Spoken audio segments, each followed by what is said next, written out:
При престанок на работниот однос по основ на деловни причини, односно популарно кажано технолошки вишок, работникот има право на испратнина. Испратнината се исплатува за секои 5 години работен стаж кај наведениот работодавач кој му престанува работниот однос по една плата, а најмногу до 7 плати за над 25 години работен стаж кај работодавачот.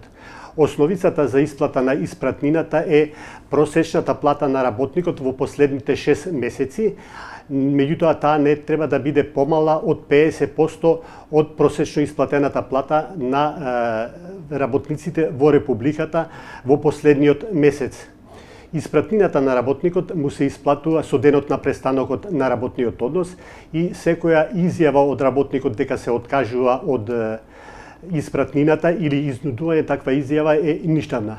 Доколку на работникот работодавачот не му е исплатил испратнината со денот на престанокот на работниот однос, може да поднесе барање до инспекцијата на трудот за заштита на неговите права. Инспекторот ќе постапи по неговото барање и ќе го задолжи работодавачот да му се исплати испратнината предвидена со закон.